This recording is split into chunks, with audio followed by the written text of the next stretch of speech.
Dr.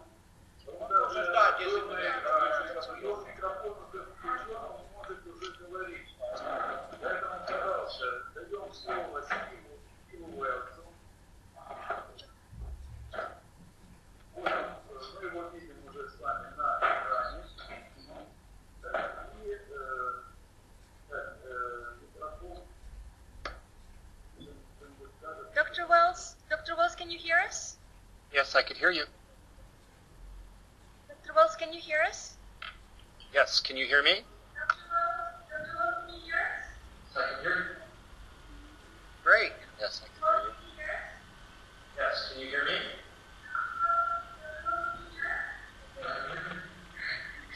Great. Yes, we can hear you. We can hear you, Dr. Wells. Okay. I think we're about ready to start here. So, great.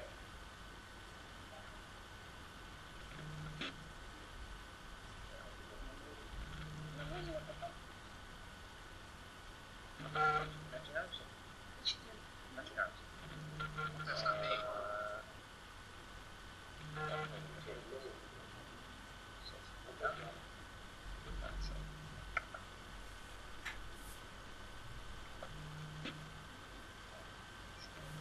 Добрый день, уважаемые коллеги. Я вижу, что у нас 18 участников онлайн и около 15 человек сейчас здесь в аудитории. Наши американские эксперты доктор Джон Джонсон и доктор Стивен Белл сегодня будут презентовать информацию по поводу ситуации в американской аспирантуре онлайн. Доктор Джонсон, вам слово. Добрый день все. Очень рад, что я могу участвовать в вашей конференции с доктором Стивом Уэллсом. И я вас знаю, много из вас знал, я был здесь на прошлом году. Я хотел один слог сначала как сравнивать между системой образования. Мы будем говорить сегодня об докторской системе образования в США. Но я хотел бы сказать, что я не знаю, какая система в мире лучше. У меня нисколько влияния, источник влияния свои образования. У меня влияние американский источник. У меня был украинский профессор, который читал мне лекции здесь. Я очень много понимал, когда я был аспирант в Киеве. Я очень много понимал из украинских профессоров. Я не знаю, какая система лучше. Есть технические проблемы, да? Лучше остановить на минуту. Вас хорошо слышно. В интернете вас слышно хорошо. Все нормально, да? Продолжать? Хорошо. Значит, мы не считаем, что наша система самая лучшая система в мире. Какая система обучения докторской программы в мире лучше, я сам не знаю. Это факт. Английская система, есть разные системы, украинская, русская система, американская система. Это первое. Второй, почему я говорю по-русски и не по-украински. Потому что я жил в Киеве в 94-м на 99-м году. И тогда люди говорили по-русски в университете. И сначала особенно, в 94-м, и мне было нужно понимать коллеги, поэтому я учил русский язык. Значит, извините, пожалуйста, я говорю по-русски. Я могу говорить, я могу пообщаться по-русски, но я не говорю очень красиво. Я это знаю, ошибку сделал. Я помню, я путешествовал в Флориде, моя жена украинка, и я путешествовал в Флориде несколько лет назад с женой и тещей. И мы путешествовали возле апельсинового дерева. И теща сказала, я хочу сорвать фрукты с дерева. А я думал, что она сказала, я хочу спать под деревом. Я ответил, пожалуйста, ложитесь под деревом, мы все будем ждать. Это, значит, ошибки сделал, если я ошибался сегодня, простите меня, пожалуйста. Хорошо, дальше.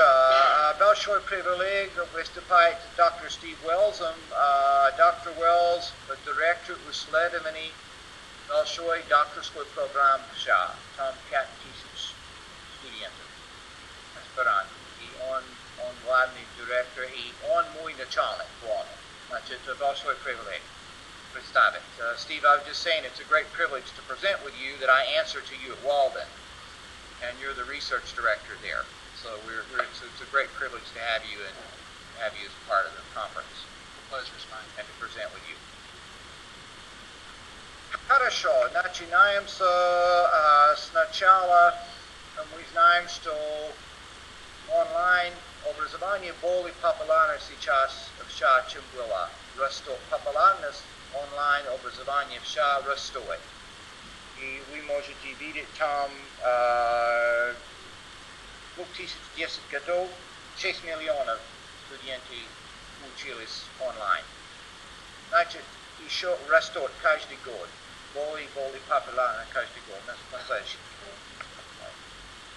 год.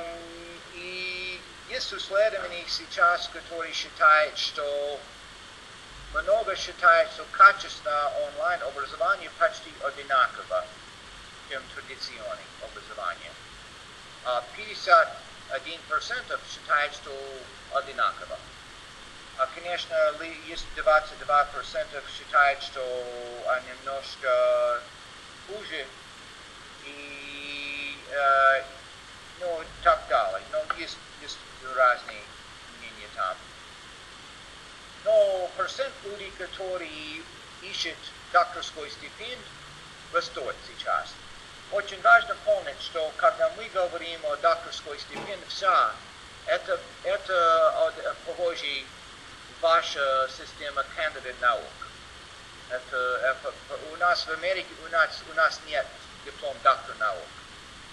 Но у нас это кандидат наук, когда мы говорим докторскую степень. Но это более популярно каждый год. И почему докторские студенты хотят учиться онлайн? Значит, один момент очень важный, они можно продолжать свои профессиональные работы. Очень много есть профессиональный роль. Средний возраст студентов 35-40 лет.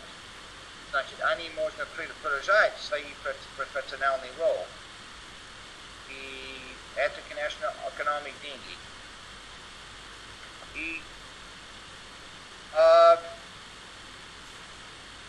кто посылает онлайн докторантуру в США? Ну, это люди, которые работают, есть профессиональный роль. И тоже у них есть, обычно у них есть семья, обязанность семьи есть. Конечно, очень много женщин учатся онлайн. Типичный докторский студент, может быть, он директор школы, он хочет работать и учиться одновременно. Иногда у нас есть очень важные люди, профессиональные люди. У меня был студент-полковник недавно. Он был директор армии 4-5 штатов США. Он хотел учиться, получить докторскую степень, но он не может ходить на занятия, традиционные занятия. Значит, есть очень важные люди. И, значит, тоже растет, как называется, и большое спасибо за доктор Баков, тоже кандидат наук, помогала, много спасибо, доктор Баков. Следующий сайт. Значит, сейчас доктор Wells будет представить университет Walden. Dr. Wells will have you now present about the case of Walden University. Sure, thank you. And first of all, let me thank you for the opportunity to be with you today via the internet. It's a great privilege for me, and I know this is going to be a lot of fun. Is there going to be an interpretation that I wait for as I go through this, John? Большое спасибо за возможность выступить перед вами в формате онлайн-конференции. Я выступаю первый раз, и думаю, будет очень интересно. Walden University has grown from about 5,000 students to 35,000 students in the last 5 to 7 years. So we've experienced a great growth. Уолденский университет в последнее время вырос до 5000 студентов. And the Doctor of Education program that I supervise alone has about 5,000 students. Actually, I think it's 1,700. The students it's a 100% online program. So our students do 100% В настоящий момент докторантура в сфере образования насчитывает около 5000 докторантов. The only exception of that is a required residency where they come face to face with our faculty and for about 3 or 4 days, depending on the program they're in.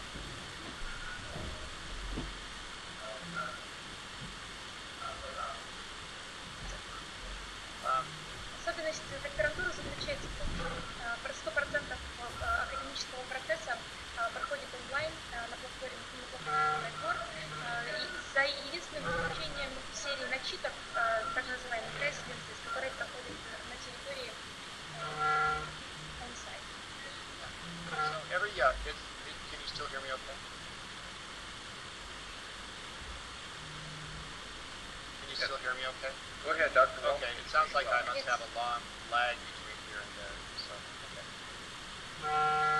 At Walden, we use software programs, platforms that enable us to. There is a little lag, but they say we have a lot of participants on the internet as well, and they say on the internet you're being heard well. Okay, good. And here in the auditorium, everyone's hearing the translation of Dr. Foucault. So I think we're all good. It does feel a little bit strange, technically. Fine. Just tell me to speed up or slow down, and I will. Something that all of our professors love to complain about is the software platform. Right now we use a platform called Blackboard. Oh, you're doing great. Each program.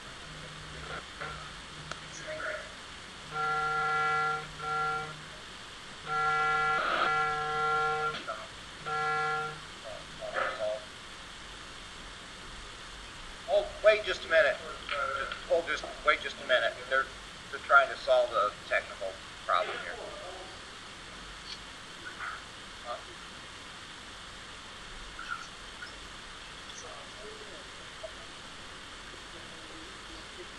Dr. Wells, I think we're all set. We can proceed with the next slide. Okay.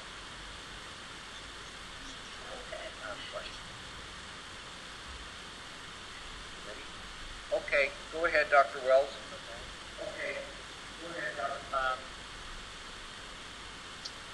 John, make sure that I'm on the right slide now. That's about who is studying at Walden University. Okay. Let me catch up with you here.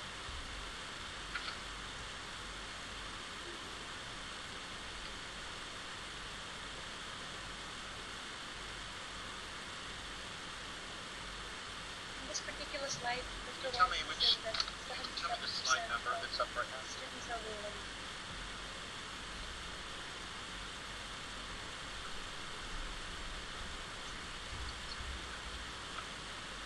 Well, I'll start in where I left off, and then you can find me on the slides. I don't believe I have this particular slide in front of me with the 3/4 and the 77%.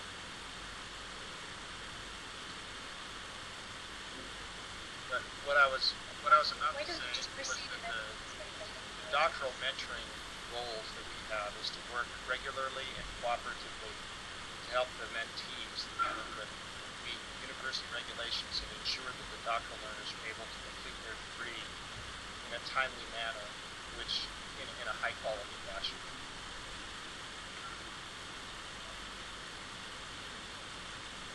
Основная задача профессорско-преподавательского состава в онлайн-докторантуре – это взаимодействовать целенаправленно, четко и регулярно, для того, чтобы помочь докторантам в онлайн-аспирантуре выполнять университетские правила и требования. Защитить диссертацию в установленный срок.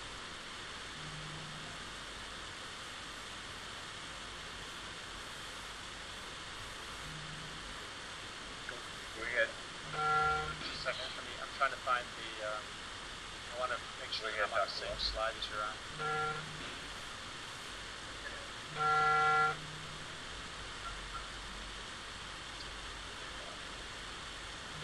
Okay, well, let's just. Could you please translate the top of this slide for me? Because I'd like to make sure that my notes are on the same slide as your audience is seeing. The main goal of professors in the online doctoral program. That's this current slide. The main goal of the professors in the online doctoral program. Okay. Okay. So our goal as professors is to meet and exceed the quality of education that our students would receive at a brick and mortar university. And we do that through enhanced engagement, by being able to meet with our students very, very frequently and without having to travel.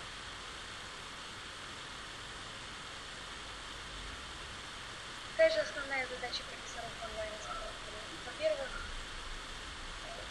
добиться результата. Результат добивается за счет того, что профессору не нужно путешествовать на долгие расстояния, но при этом он может достаточно четко отвечать на вопросы докторантов, работать с ними в рамках онлайн-платформы, а также по e-mail. Основная задача также сделать так, чтобы докторант активно участвовал в образовательном процессе, учился и писал научную работу. Okay, and like any university, we have classes where we ground our students in research and in the fundamentals of their chosen specialization. So our curriculum and our method of delivery is about the same as a normal on-the-ground or brick-and-mortar university. Если сравнить сам академический подход к написанию диссертации, то, естественно, как и в любом классическом университете, где нет онлайн-программ, мы также стараемся в первую очередь прочитать объемы курсов, которые подготовили докторантов к научно-исследовательской деятельности, и лишь потом делать программу, которая бы позволяла сотрудничать докторантам онлайн со своими научными руководителями. То есть, по большому счету, с точки зрения педагогических процессов, не сильно отличается от классических университетов. But one of the advantages to our program is that we get 100% participation from all of our students who are enrolled. They have to participate and write online in order to be in attendance. So there's no opportunity for students to hide. There's no opportunity for students to do substandard work and let someone else answer the questions. We have to involve every student in the online meeting. Наша основная задача при работе с докторантами – убедиться в том, что каждый докторант работает, логинится в общую систему онлайн и проводит научную работу, отчитываясь онлайн. Очень редко бывает ситуация, когда сами докторанты не принимают участие в исследовательском процессе, потому что тогда они просто выпадают из образовательного процесса и не принимают участие в образовательном процессе, не пишут работу. Могут быть исключены из программы даже. Все люди, которые защищают наши диссертации, соответствуют требованиям, логинятся вовремя и вводят свои научные отчеты онлайн. One of the disadvantages of working online, and something that we have to work very hard at, is to create a feeling of community so that the students develop interpersonal relationships with their fellow students and with their chairs. Мы также считаем, что одним из ключевых подходов Waldenского университета является то, что мы создаем так называемую общность студентов, которые общаются между собой в рамках онлайн-программы, а также общаются со своим научным руководителем онлайн. И чувствуя эту общность, у них более высокий уровень общения и включенности в клинический процесс. In order to do that, we do four things. There's four areas that we work with. Academic support, And then time management support. We offer a lot of classes to help our students use the most, have the best use of their time. Number 3 is just sort of a psychological support. We have student advisors who will meet with students. We also have peer advisors, students helping students.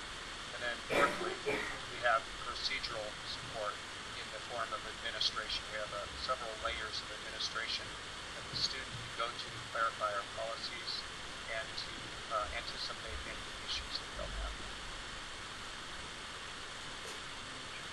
Waldenский университет разработал целостный подход к проведению онлайн-проектов в аспирантуре и докторантуре, который называется наставничество. На слайде указано полностью, который в первую очередь был разработан Waldenским университетом. Walden старается, чтобы все ученики придерживались этого подхода по разработке академических проектов со своими докторантами. Первая академическая поддержка, помощь в разработке сути проблемы исследования и структуры диссертации. Второе. Научить докторантов правильно планировать свою время при написании работы и сбалансировать ее с работой, занятостью, семьей и дистанционным процессом. Третий, немаловажный элемент, это нужна психологическая поддержка, psychological support, умение справляться с тревогой, стрессом, который является непосредственной составляющей в академическом процессе, особенно в профессиональном. И четвертое, это так называемая процедурная поддержка. Это помощь в относительно всех шагов оформления документов диссертационного процесса от самых первых годов диссертации вплоть до защиты в университете. In 2009, Donovan defined a non-traditional student as someone who works at a job at the same time as they are attending classes.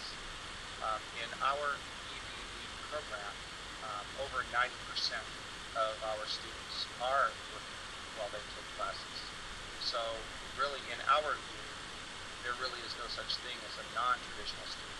All of our students who hold jobs at the same time as they get their degrees they're the new traditional students. По большому счету, если рассматривать весь корпус литературы, который связан с так называемой нетрадиционной формой обучения, можно увидеть термин, который отражается как студент нетрадиционной формы обучения. Однако при анализе ситуации в Walden мы увидим, что 99% всех наших студентов не являются нетрадиционными или так называемыми новыми студентами. Это люди, которые продолжают учебу на дневном или на заочном отделении, имея семью, работу, полную или частичную занятость и обязанности, которые связаны с жизнью XIX века. Таким образом, Waldenский университет со своим объемом студентов указывает на то, что есть существует спрос на такой новый формат образования новых традиционных студентов. On the next slide, there's a number of stressors that our students experience while they attend our university. And they're listed here: employment demands, family obligations, time constraints, financial problems, academic workload. By far, according to our research, by far the most stressful areas for our students is financial and then personal issues. Financial issues, personal issues are the main reasons why students drop out. Если проанализировать, почему студенты, докторанты бросают докторантуру или не заканчивают докторантуру до конца, здесь на следующем слайде отражены основные так называемые стрессовые источники, которые, к сожалению, приводят к неокончанию аспирантуры или докторантуры. Доктор Суэллс подчеркивает, что для волденовских студентов первая проблема, которая приводит к неокончанию аспирантуры, это финансовые проблемы, а вторая проблема – это так называемые личные проблемы.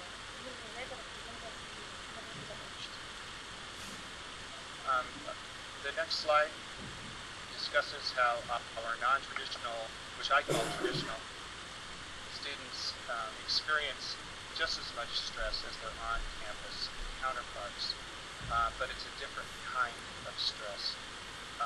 Graduate students in our program often do not have the same level of a personal relationship with their faculty member unless they really work hard to maintain it.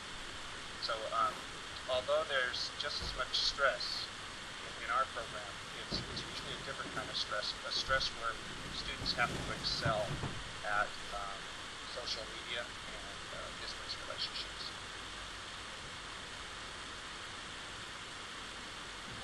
Здесь приведены некоторые исследования 2001-2011 года, которые выделяют основные проблемы и стрессы, которые связаны с учебой в аспирантуре и докторантуре в онлайн-программах. Для Уолденского университета, подчеркивает доктор Уэллс, эти моменты, конечно же, присущи и профессорам, и студентам.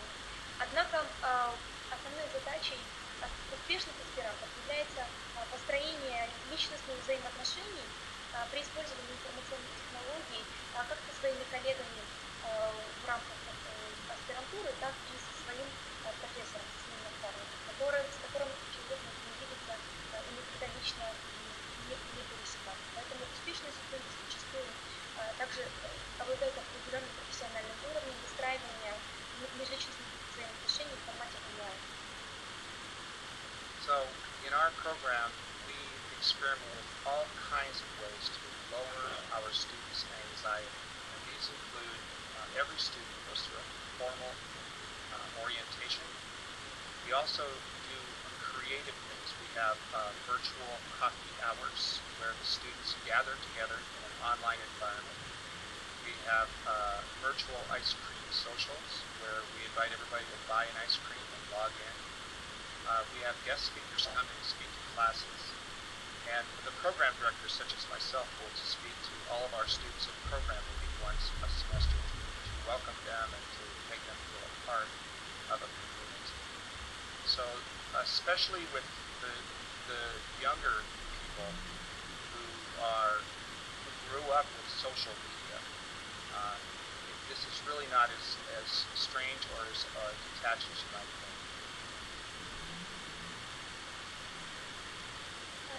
На следующем слайде приведены уровни мотивации, которые использует сам университет для снижения уровня тревоги и стресса аспирантов и докторантов. Два основных пункта – это ориентационная программа для снижения уровня стресса и тревоги, а также внедрение новых подходов, креативных подходов, которые существуют в рамках Waldenского университета.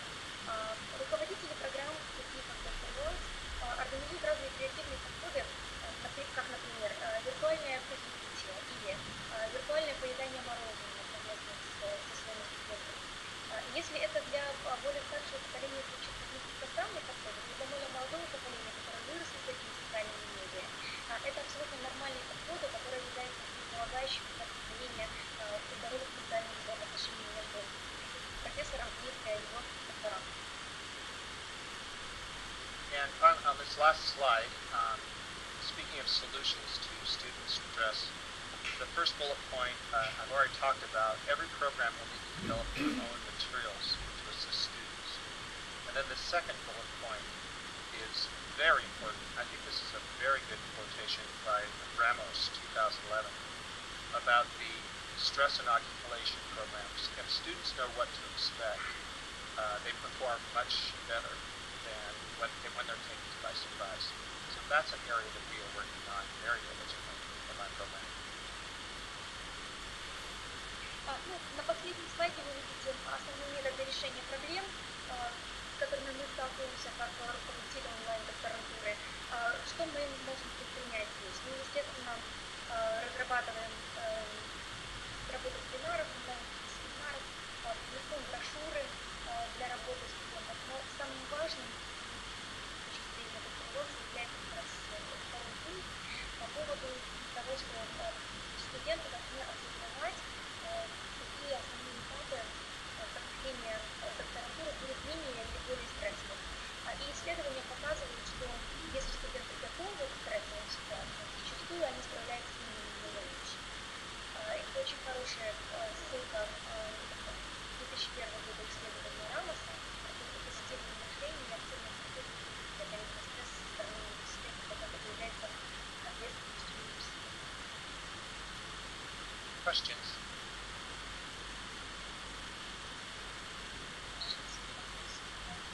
Dr. Wells? Yes. There are several questions from the chat. Okay. And I believe that might be several questions from the audience here. Let us coordinate this for a second. Вопросы со стороны аудитории, вопросы со стороны чата, как это следует. So, first question comes from Professor Andrei from Moscow.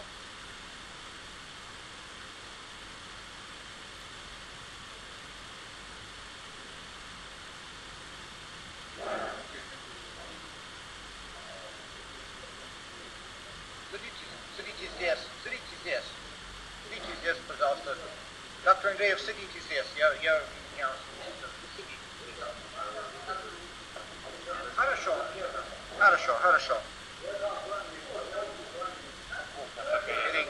Getting the questions ready to go, Steve. Many questions, a lot of interest in what you said. Great.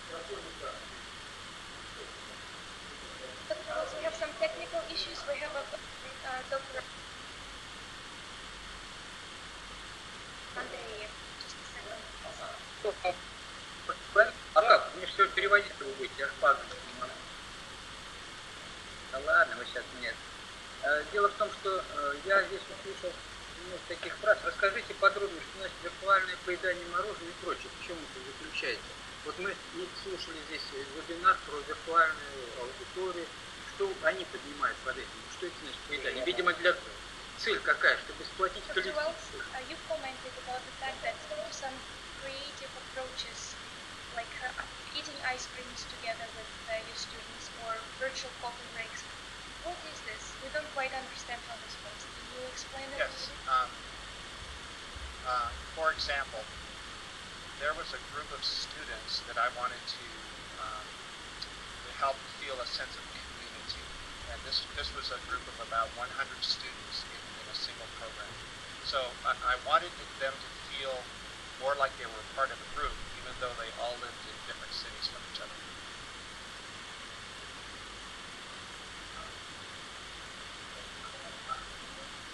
Вот была такая группа студентов, все они обучались на одной и той же программе, их было около 100 человек, но они не были погружены в атмосферу университета.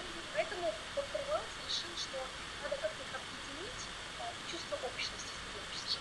So this is what I did. I got on my computer and I went to Starbucks. Короче говоря, не как мы собираемся вместе по 100 грамм.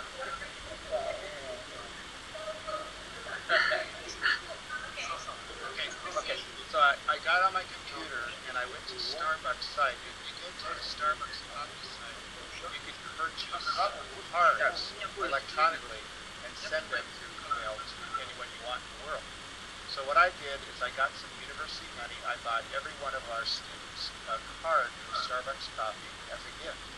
And I said, here's your card for coffee. We're all going to meet for coffee and drink it together at the same time, only we'll just be together virtually. So people call that a mashup, but that's how we handled that. That's one way we all got together.